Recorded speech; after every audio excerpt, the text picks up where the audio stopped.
പവിത്രത്തിൻ്റെ ഒരു അപ്കമിങ് എപ്പിസോഡിലേക്ക് എല്ലാവർക്കും സ്വാഗതം. നമ്മുടെ വേദ വഴുക്കി വീണത് കൊണ്ട് തന്നെ കാല് വേദന എടുക്കുന്നെന്ന് പറഞ്ഞുകൊണ്ട് ബെഡിലെങ്ങനെ ഇരിക്കുകയാണ്. അങ്ങോട്ടേക്ക് കമലാമ്മ കയറി വരുന്നുണ്ട്. എന്ത് പറ്റി മോളെ, നീ എന്തെങ്ങനെ ഇരിക്കണേന്ന് ചോദിക്കുമ്പോൾ വേദ പറയുന്നുണ്ട്, അമ്മ എനിക്ക് കാല് നന്നായി വേദനിക്കുന്നുണ്ട്, ഫ്രാക്ചർ ആയിരിക്കണമെന്ന് എനിക്കൊരു സംശയമുണ്ടെന്ന് പറയാണ്. അപ്പോൾ കമലാമ്മ നോക്കട്ടെ, ഞാൻ നോക്കിയിട്ട് പറയാം എന്ന് പറഞ്ഞുകൊണ്ട് തൊട്ട് നോക്കുക കേട്ടോ. എന്നിട്ട് പറയുന്നുണ്ട്, ഇല്ല മോളെ കുഴപ്പമൊന്നുമില്ല, എനിക്ക് നോക്കിയാലറിയാം. എന്താണെന്നറിയോ, ചെറുപ്പത്തിൽ എൻ്റെ മക്കളും ഇങ്ങനെ കളിക്കാൻ പോയിടത്തൊന്നും വീണിട്ട് വരും. അപ്പോൾ ഫ്രാക്ചർ ആയിട്ടുണ്ടെന്നുണ്ടെങ്കിൽ ആനക്കാല് പോലെ ഇങ്ങനെ വീർത്തിരിക്കും, അല്ലാന്നുണ്ടെങ്കിൽ ഒരു കുഴപ്പമില്ല കേട്ടോ. ഇനി ഇത് നല്ല ചൂടുവെള്ളം പിടിച്ചിട്ട് അതിൽ ഓയിൻമെൻറ്റ് പുരട്ടിയാൽ മതി, പെട്ടെന്ന് ഒരു ദിവസം കൊണ്ട് തന്നെ മാറിക്കിട്ടുമെന്ന് കമലാമ്മ പറയുകയാണ്. അപ്പോൾ നമ്മുടെ വേദയ്ക്ക് സമാധാനമാവുക കേട്ടോ. എന്നിട്ട് പറയുന്നുണ്ട്, എനിക്കിപ്പോഴാണ് അമ്മ എന്ന് ആശ്വാസമായത്. ഈ കാലിന് വയ്യാത്തതുകൊണ്ട് ഇനി എന്താവുമെന്ന് വിചാരിച്ചുകൊണ്ട് എനിക്ക് ഭയങ്കര ടെൻഷനായിരുന്നു എന്നിങ്ങനെ പറയുകയാണ്. അപ്പോൾ കമലാമ്മ പറയുന്നുണ്ട്, മോളെ ശരി, ഞാൻ എന്തായാലും ചൂടുവെള്ളം എടുത്തുകൊണ്ട് വരാം, എന്നിട്ട് ചൂടുവെള്ളം പിടിച്ചിട്ട് അമ്മ ഓയിൽമെൻറ്റ് പുരട്ടിത്തരാട്ടോ എന്ന് പറയുകയാണ്. അങ്ങനെ കമലാമ്മ പുറത്തേക്ക് പോവുകയാണ്. പിന്നീട് നമ്മുടെ വിക്രം ശ്രീനിസാറിൻ്റെ വീട്ടിലേക്ക് പോകുന്നതാണ് കാണിക്കുന്നത്. വിക്രമിനെ കണ്ട ഉടനെ തന്നെ ശ്രീനിസാറും ഭാര്യയും കൂടി വിക്രമിനെ സ്വീകരിക്കുക കേട്ടോ. വാ വിക്രം, നീ എന്താ ഇത്രയും ദിവസം ഇങ്ങോട്ടൊന്നും വരാതിരുന്നത്? വാ, ആദ്യം തന്നെ നമുക്ക് ഭക്ഷണം കഴിക്കാം, എന്നിട്ട് സംസാരിക്കാം എന്നൊക്കെ പറഞ്ഞുകൊണ്ട് അകത്തേക്ക് വിളിച്ചിട്ട് പോവുക കേട്ടോ. എന്നിട്ട് ഭക്ഷണം വിളമ്പി കൊടുക്കുന്നുണ്ട്. വിളമ്പുന്നതിനിടയിലും ഭാര്യ ഇങ്ങനെ സംസാരിച്ചുകൊണ്ടേ ഇരിക്കുകയാണ്. നീ എന്താ ഇത്രയും ദിവസം ഇങ്ങോട്ട് വരാതിരുന്നത്? ഭക്ഷണം എങ്ങനെ, നല്ല ടേസ്റ്റ് ഉണ്ടോ? നീ എന്താ നിൻ്റെ ഭാര്യയും കൂട്ടി ഇങ്ങോട്ട് വരാത്തത് എന്നൊക്കെ ചോദിക്കുക കേട്ടോ. അപ്പോഴേക്കും ശ്രീനിസാറിൻ്റെ മക്കളും അങ്ങോട്ട് വരുന്നുണ്ട്. എന്നിട്ട് ചോദിക്കുന്നുണ്ട്, വിക്രം ചേട്ടൻ എന്താ, ഞങ്ങൾ ഭക്ഷണം കഴിക്കാൻ വേണ്ടി വിളിച്ച ഉടനെ ഓടി വന്നു, പക്ഷേ ഭാര്യയെ കൊണ്ടുവന്നില്ലല്ലോ, ചേച്ചിയുടെ പേരെന്താ, ഫുൾ നെയിം എന്താ എന്നൊക്കെ ചോദിക്കുക കേട്ടോ. അപ്പോൾ ശ്രീനിസാറിന് ഇതൊക്കെ കേട്ട് ഇങ്ങനെ ചിരി വരുന്നുണ്ട്. അപ്പോൾ വിക്രം പറയുന്നുണ്ട്, നിങ്ങൾ എന്നെ ഭക്ഷണം കഴിക്കാൻ അനുവദിക്കുന്നുണ്ടോ? ഞാനൊന്ന് സ്വസ്ഥത കൊടുക്കാൻ ഇതൊന്ന് കഴിച്ചോട്ടെ. നിങ്ങൾ എന്തിനാ അവരുടെ കാര്യമൊക്കെ ചോദിക്കുന്നത്? എന്നിട്ട് ശ്രീനിസാറിനോട് പറയുന്നുണ്ട്, അതെ, ഈ ചേച്ചിയുടെ അടുത്തും മക്കളുടെ അടുത്തും എൻ്റെ കല്യാണത്തിൻ്റെ വിവാഹം നടന്നതല്ല, അതൊരു അബദ്ധമായിരുന്നു എന്നുള്ള കാര്യമൊക്കെ പറഞ്ഞില്ലേ ചേട്ടാ എന്നിങ്ങനെ ചോദിക്കുക കേട്ടോ. അപ്പം നീ ഒന്നും മിണ്ടാതിരിക്കുന്നിങ്ങനെ ശ്രീനിസാറും പറയുന്നുണ്ട്. പിന്നീട് മക്കൾ പറയുന്നുണ്ട്, എന്തായാലും നെക്സ്റ്റ് ടൈം ചേച്ചിയും കൂട്ടിയും വരണം കേട്ടോ എന്നൊക്കെ പറയുകയാണ്. അപ്പോഴേക്കും ശ്രീനിസാർ പറയുന്നുണ്ട്, അതെ, അവൻ്റെ വൈഫിൻ്റെ പേര് അഭിനയ എന്നാട്ടോ ഫുൾ നെയിം എന്നൊക്കെ പറഞ്ഞു കൊടുക്കുകയാണ് മക്കൾക്ക്. അങ്ങനെ ഭക്ഷണമൊക്കെ കഴിച്ച് വിക്രം കൈ കഴുകി അങ്ങോട്ട് വരുന്നുണ്ട്. പക്ഷേ ശ്രീനിസാറിന് വിക്രമിനെ കാണുമ്പോൾ ഇങ്ങനെ വിഷമാവുക കേട്ടോ. എന്താണെന്ന് വെച്ചാൽ വിക്രം ഇങ്ങനെയുള്ള ഇത്രയും സ്നേഹമുള്ള വിക്രമിനെയല്ലേ താൻ സംശയിച്ചത് എന്നുള്ളത് കൊണ്ട് തന്നെ അങ്ങനെ ശ്രീനിസാർ എഴുന്നേറ്റ് നിന്ന് വിക്രമിനോട് പറയുന്നുണ്ട്, വിക്രം, ഞാൻ കുറച്ച് നാളത്തേക്ക് നിന്നെ ഒന്ന് തെറ്റിദ്ധരിച്ചു. അത് വലിയ തെറ്റായിപ്പോയി, ഞാൻ ചെയ്തതിൽ ഏറ്റവും വലിയ തെറ്റാണ്. നീ എന്നെ ഒരിക്കലും ഞാൻ തെറ്റിദ്ധരിക്കില്ലായിരുന്നു.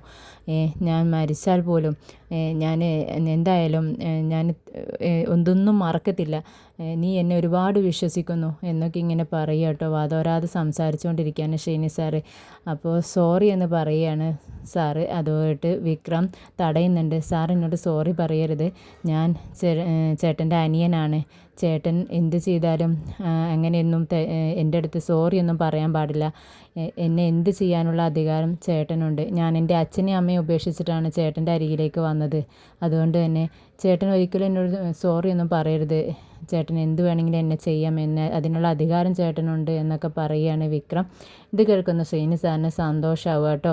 പിന്നീട് ശ്രീനിസാറും എൻ്റെ മക്കളും വിക്രമും കൂടെ അവിടെ കളിക്കുകയാണ്. അവരുടെ പിറകെ ഓടുന്നുണ്ട്.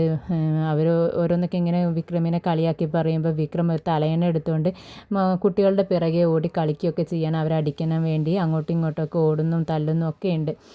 അത് കണ്ടിട്ട് ശ്രീനിസാറിൻ്റെ വൈഫ് അങ്ങോട്ട് വരുന്നുണ്ട്. എന്നിട്ട് പറയുകയാണ്, അതെ, നിങ്ങളെ അവനിങ്ങനെ ഓവർ ആയിട്ട് ഇങ്ങനെ ഒരു ഇതൊന്നും കൊടുക്കണ്ട കേട്ടോ. എന്താണെന്ന് വെച്ചാൽ പെൺകുട്ടികൾ വലുതായി, ആൺകുട്ടികളാണ്. അപ്പോൾ നമ്മളൊന്ന് അവരെ ശ്രദ്ധിക്കുന്നത് നല്ലതാണ്. ഇത്രയ്ക്ക് അങ്ങ് സ്വാതന്ത്ര്യം കൊടുക്കണ്ട എന്ന് പറയുകയാണ്. അപ്പോൾ ശ്രീനിസാർ പറയുന്നുണ്ട്, നീ തന്നെയല്ലേ അവനെ ഇങ്ങോട്ട് ഭക്ഷണം കഴിക്കാൻ വിളിക്കുക എന്ന് പറഞ്ഞുകൊണ്ട് ഇരുന്നത്, അതുകൊണ്ടല്ലേ ഞാൻ വിളിച്ചത്. നീ അങ്ങനെയും പറയും ഇങ്ങനെയും പറയും, ഇതിലെന്താ ഞാൻ ചെയ്യേണ്ടത്? എന്തായാലും എനിക്ക് എൻ്റെ മക്കളെ വിശ്വാസമാണ്, അതിൻ്റെ 10 ഇരട്ടി അതിലധികം എനിക്ക് എൻ്റെ വിക്രമിനെയും വിശ്വാസമാണ്. അതുകൊണ്ട് നീ അവരെ പറ്റി അങ്ങനെയൊന്നും തെറ്റിദ്ധരിക്കണ്ട, നീ അങ്ങോട്ട് പോക്കോ, അവരെ അവിടെ കളിക്കട്ടെ എന്നും പറഞ്ഞുകൊണ്ടിരിക്കുക കേട്ടോ. അവരെ ചെറുപ്പം മുതലേ കണ്ട് വളർന്നിട്ടുള്ളതാണ്, അതുകൊണ്ട് ഒരു കുഴപ്പമില്ല, എനിക്കവരെ പൂർണ്ണ വിശ്വാസമാണെന്ന് പറയാണ് നമ്മുടെ ശ്രീനി സാറ്. പിന്നീട് നമ്മുടെ നന്ദിനി ഒരു ചൂലും എടുത്തുകൊണ്ട് നമ്മുടെ വേദ കിടക്കുന്ന റൂമിലേക്ക് വരിക കേട്ടോ. എന്നിട്ട് പറയുന്നുണ്ട്, ഓ നിനക്കിപ്പോൾ രാജവാഴ്ചയല്ലേ, എന്താണ് ഒരു സുഖം, ഇങ്ങനെ കിടന്നു കൊടുത്താൽ മതിയല്ലോ. പിന്നെ എല്ലാ പണിയും നീ കിടന്നതുകൊണ്ട് എൻ്റെ തലയിലായിരിക്കുകയാണ്, ഒരുപാട് പണിയെടുക്കുന്നുണ്ട് ഞാനിവിടെ എന്നൊക്കെ ഇങ്ങനെ പറയാം കേട്ടോ.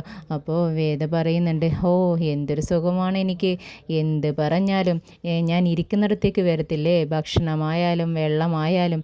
അതുപോലെ തന്നെ എൻ്റെ ഭർത്താവുണ്ടല്ലോ, എന്നെ ഇങ്ങനെ കൈവെള്ളയിലെടുത്തോണ്ടല്ലേ നടക്കുന്നത് എന്നൊക്കെ ഇങ്ങനെ പറയാം കേട്ടോ. ഇത് കേട്ടിട്ട് നന്ദിനിക്ക് ദേഷ്യം വരുന്നുണ്ട്. നന്ദിനി പറയുന്നുണ്ട്, നീ പൊടി, നീ എന്തായാലും അധിക നാളൊന്നും ഇവിടെ വാഴത്തില്ല, വിക്രം തന്നെ നിന്നെ ഇവിടെ നിന്ന് അടിച്ചിറക്കുമെന്ന് പറയുക കേട്ടോ.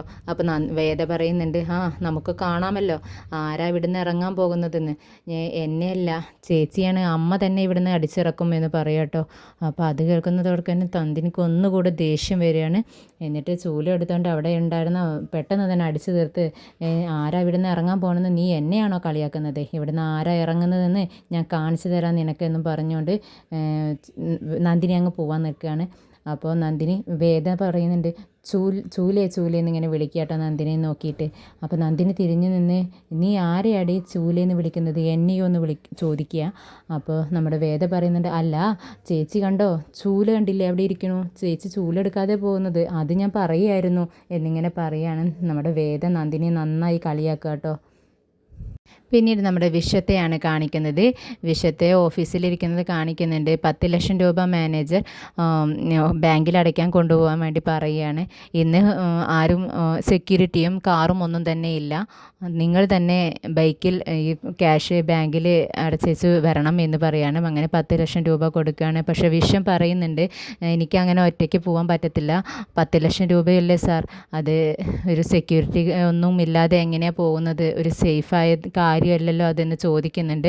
പക്ഷേ മാനേജർ പറയാണ്, നിങ്ങളൊരു ആണല്ലേ, ഒരു 10 ലക്ഷം രൂപയല്ലേ ഉള്ളൂ, ആരും തന്നെ ഇല്ല, പക്ഷേ ഇന്ന് തന്നെ ഇത് അടയ്ക്കേണ്ടതാണ്, അത്യാവശ്യമായതുകൊണ്ടാണ്, നിങ്ങൾ സേഫായിട്ട് പോയിട്ട് വരൂ, സേഫായി തിരിച്ചു വരൂ എന്നൊക്കെ പറഞ്ഞുകൊണ്ട് നമ്മുടെ വിശ്വത്തെ അങ്ങ് പറഞ്ഞയക്കുകയാണ്. അങ്ങനെ വിശ്വം റൂമിൽ നിന്ന് ഇറങ്ങി, ഓഫീസിൽ നിന്ന് ഇറങ്ങി പോകുന്ന ഉടനെ തന്നെ നമ്മുടെ മാനേജർ മറ്റുള്ള ആളുകൾക്ക് വിളിച്ച് പറയുക കേട്ടോ, വിശ്വത്തെ ചതിക്കാനുള്ള ഒരു പരിപാടിയാണ് അവരുടെ. അങ്ങനെ ഗൂഢാലോചന നടക്കുകയാണ് അതിൻ്റെ ഉള്ളിൽ. മാനേജർ പെട്ടെന്ന് തന്നെ ഗുണ്ടകൾക്ക് വിളിച്ച് പറയുന്നുണ്ട്, ഇങ്ങനെ വിശ്വം വരുന്നുണ്ട്, തനിച്ചാണ് വരുന്നത്, അപ്പോൾ നമ്മൾ പറഞ്ഞതുപോലെയൊക്കെ ചെയ്യണം എന്ന് വിളിച്ച് പറയുകയാണ്. അങ്ങനെ വിശ്വം ബേക്ക് എടുത്തുകൊണ്ട് ബാങ്കിലേക്ക് ചെല്ലുകയാണ്. ബാങ്കിലേക്ക് അങ്ങ് കയറി പോകുന്ന ഉടനെ തന്നെ ഒരാൾ വന്നിട്ട് നമ്മുടെ വിശ്വത്തെങ്ങ് തട്ടുക കേട്ടോ.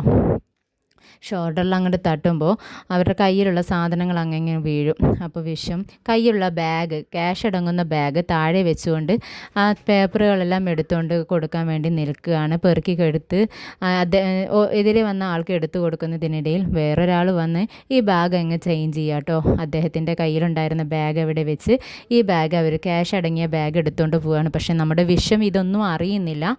അങ്ങനെ വിശ്വം ഇത് ബാങ്കിലേക്ക് ബാഗ് എടുത്തുകൊണ്ട് ചെന്ന് ക്യാഷ് അടയ്ക്കുന്നതിന് വേണ്ടി ഇത് കൊടുക്കുകയാണ്.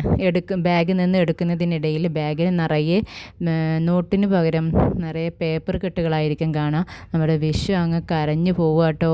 അയ്യോ എൻ്റെ ക്യാഷ് എന്ന് പറഞ്ഞുകൊണ്ട് ബാങ്കിലുള്ളവരെല്ലാം നോക്കുന്നുണ്ട്. അങ്ങനെ വിശ്വം തിരിച്ച് ഓഫീസിലേക്ക് കരഞ്ഞുകൊണ്ട് കയറി വരികയാണ്. മാനേജർ എന്താണെന്ന് ഒന്നും അറിയാത്തത് മട്ടില്ല അങ്ങനെ ചോദിക്കുകയാണ് എന്ത് പറ്റിയെന്നുള്ളത്. അപ്പോൾ വിശ്വം ഉണ്ടായ സംഭവമെല്ലാം പറയുന്നുണ്ട്. അവിടെ എത്തിയപ്പോൾ ബാഗിൽ ക്യാഷിന് പകരം പേപ്പറായിരുന്നു, ആരോ ചതിച്ചതാണ് എന്നിങ്ങനെ പറയാം. പക്ഷെ മാനേജർ ഇങ്ങനെ അഭിനയിക്കുകയാണ്, എന്തുകൊണ്ടിങ്ങനെ പറ്റി, നീ എന്നെ ചതിക്കാൻ നോക്കിയതല്ലേ, ഒരു ക്യാഷ് പോയെന്നറിഞ്ഞാൽ ഉടനെ നീ എന്താണ് ചെയ്യേണ്ടിയിരുന്നത്, പോലീസിൽ അറിയിക്കണം, അതിന് പകരം നീ ഇവിടെ നിന്ന് കരയുന്നോ എന്നൊക്കെ ചോദിക്കുക കേട്ടോ. അപ്പോൾ അതിനർത്ഥം നീ എന്നെ ഇതിന് പിന്നിലുള്ളതെന്നല്ലേ, ഈ ക്യാഷെല്ലാം നീ എവിടെ കൊണ്ടുപോയി ഒളിപ്പിച്ചു, എന്നിട്ട് പേപ്പർ എടുത്തുകൊണ്ട് വന്നിരിക്കുകയാണ് എന്നൊക്കെ പറയാം കേട്ടോ. പക്ഷെ നമ്മുടെ വിശ്വം പറയുന്നുണ്ട്, അയ്യോ അങ്ങനെ പറയരുത്. ഞാനൊരു സ്കൂൾ മാഷിൻ്റെ റിട്ടയേർഡ് സ്കൂൾ മാഷിൻ്റെ മകനാണ്. ഞങ്ങൾ അങ്ങനെയുള്ള പാരമ്പര്യത്തിൽ വളർന്നവരല്ല, അങ്ങനെ ജീവിച്ചവരല്ല. ഞാൻ അങ്ങനെ ഒരാളല്ല എന്നൊക്കെ പറയാം കേട്ടോ. അപ്പോൾ മാനേജർ പറയുന്നുണ്ട്, ഒരു സ്കൂൾ മാഷിൻ്റെ മകനാണെന്നുള്ളത് കൊണ്ട് തന്നെയാണ്, അത് വിശ്വസിച്ചുകൊണ്ട് തന്നെയാണ് ഞാനും നിങ്ങളെ ജോലിക്കെടുത്തത് എന്നൊക്കെ പറയുന്നുണ്ട്. അങ്ങനെ നമ്മുടെ വിഷു അങ്ങനെ കരഞ്ഞുകൊണ്ട് നിൽക്കുന്നതാണ് കാണിക്കുന്നത്.